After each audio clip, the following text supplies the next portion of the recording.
Caerdydd ddim di colli tymor yma. Dyma nhw eto, Green eto. Y targed yn barod ac yn crymannu ddi'r gornel ucha. Munud a hanner ar y cloc. A mae Daniel Green di taro cracar yn stadiwm Dinas Caerdydd am gol. Am eiliad i Daniel Green. Mae hi yn beryglus iawn ar ei droed chwith, ond oedd hynny yn ergyd ar ei droed dde.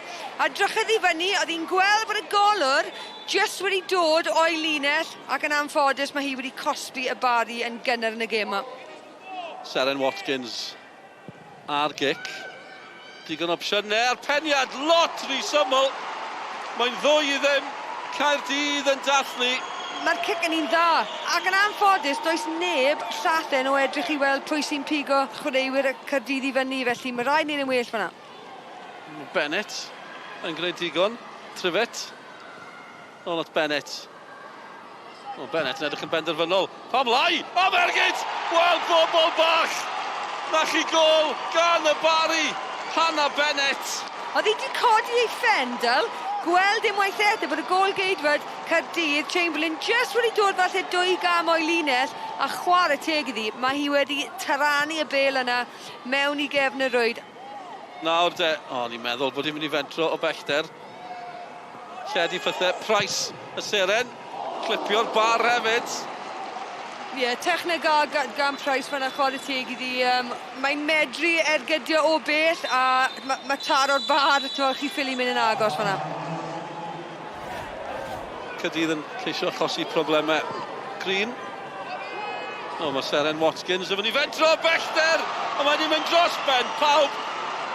Deja vu fel hyn dechreuodd yr hanner cyntaf. A mae'r ail hanner di dechrau union yr un fath. Seren Watkins yn disgleirio i Caerdydd. Mae'n 2-1.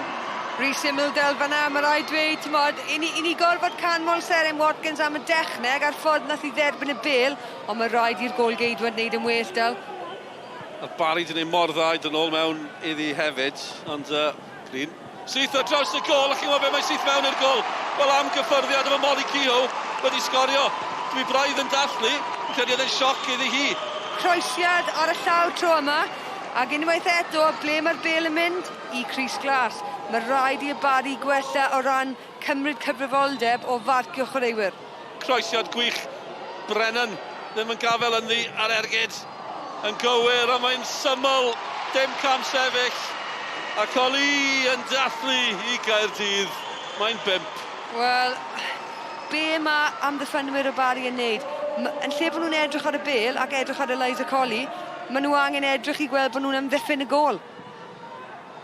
Caerdydd eto yn edrych am chweched gol. Green, sol gwaith ni di enwi Green, y bas yn hyfryd, y peniad yn gywir, a mae Caerdydd di cael y chweched. Dathlu nawr a Tia Richardson sydd di sgorio. Bach yn naif ar ran amddiffynwyr Barri fan'na, ond yn sicr Tia Richardson yn cymryd mantais. Owen, yr eilydd, ni wedi cael sawl tric gan Owen, oedd hi bach rhy bell. Fan yna, Eliza Colley ar draws hefyd. Mae'r eilyddion wedi creu argraff ar y teg i Caerdydd. Mae nhw'n dal i fynd. Mae Eliza Colley a Lucy Atwood fan'na. Mae Eliza yn...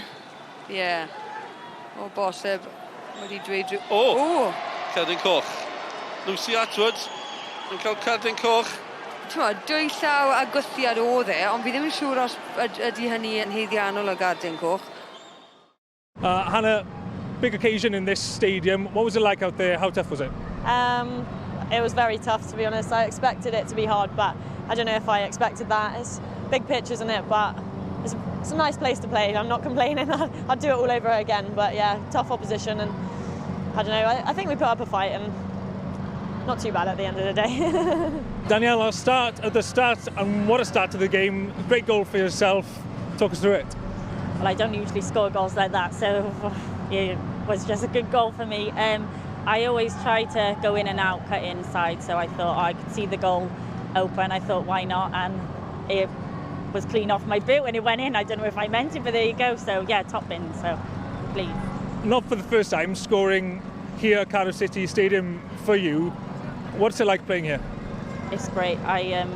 the fans just make it extra special. I think every time we play here, we want to put on a good show, and I think we definitely did that today.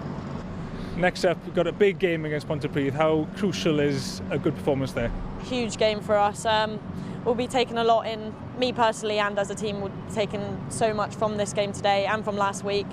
I feel like we can put up a good fight against them, and it's very crucial that we get 3 points there, to be honest.